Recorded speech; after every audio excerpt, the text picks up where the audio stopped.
I agreed. I agreed to it. Linda was sentenced to 90 nights at the county jail. And you were strip searched every night? I mean, that's so humiliating.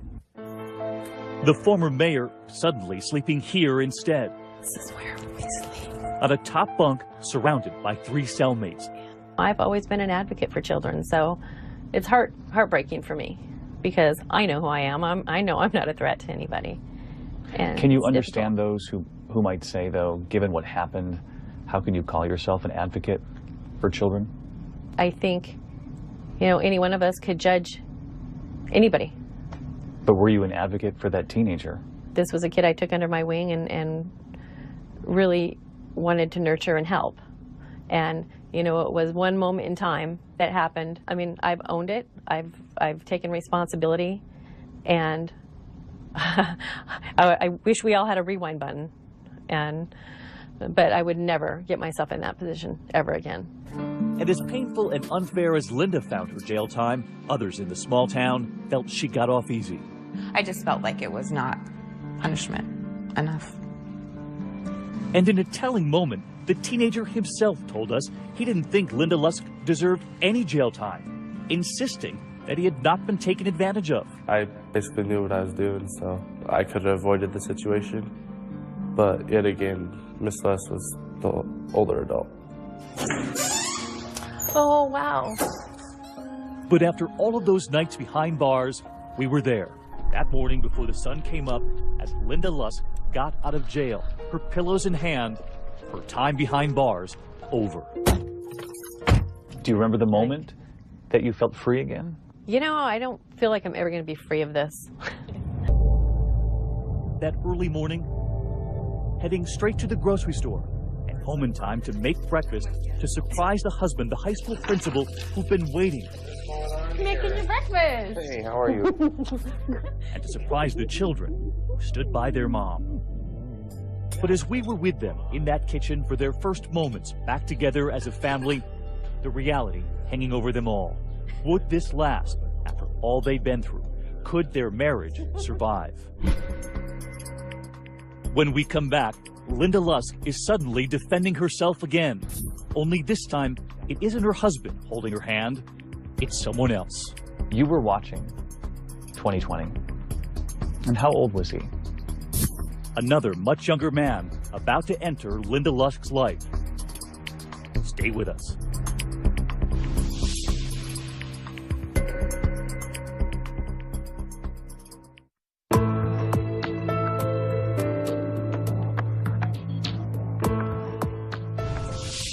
Linda Lusk has put her court case behind her, but now she must cope with all the repercussions of the lurid sex scandal. And as she makes another choice in her personal life, how will her family react this time? Here with the surprising conclusion of our story, David Muir. After 2 months sleeping on that upper bunk in the county jail, Linda's happy homecoming soon crashed into reality. Days later, the former mayor had to register as a sex offender, a requirement of her plea deal. Anytime there's a change of address, you have to report that. Also, as part of that plea deal, Linda could no longer be in her own home when there were children around who were not her own. So when your kids had friends over, I would leave. Because you had to? Yes. This meant sometimes sleeping in the basement of your store? Yes. And when you were doing that, did you think, how did I get myself into this position? One bad decision has led to this just collapse of my life changed drastically. Unable to attend her own children's events without a court-approved supervisor with her, this was Linda's new normal, watching Carly swim meets from her car. Go get him, Carly! It's not fair. It's a lot of restricting and like unnecessary things. And when she traveled with her husband to an out-of-town swim meet, what they didn't realize was that Linda was crossing county lines, a violation of her parole. Even though she was there with her loyal husband, there to see their daughter, someone reported her to police. They came into my work and put me in handcuffs and took me to jail because I went to my daughter's swim meet. And what was that like? Horrible. It It was absolutely horrible. What do you say to the parents out there who say she should go near kids after what happened? I think everybody's got their skeletons, and most people just are lucky enough to not have theirs be public. But Linda's skeletons were now exacting a price on her husband, the high school principal. Because he drove her to that swim meet, he was being punished too. And they told him he had to leave the job. They put him on administrative leave and did a full-on investigation. Because you went to the swim meet? Because I went to the swim meet. So he was paying a price too? Yes. He was devastated.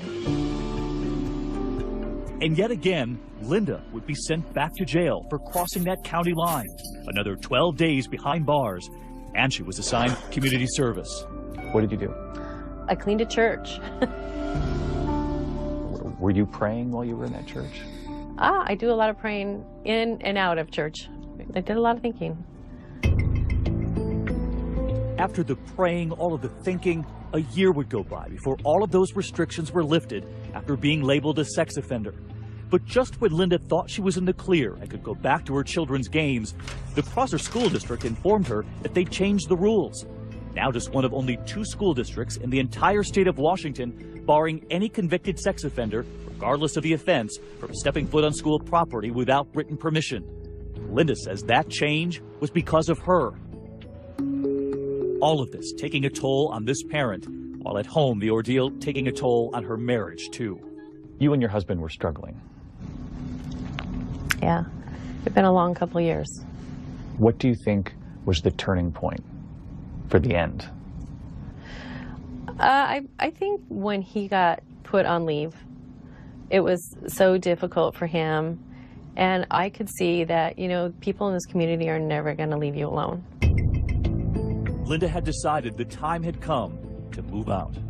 A lot of people were stunned by how supportive he was of you during the whole thing. Mm-hmm.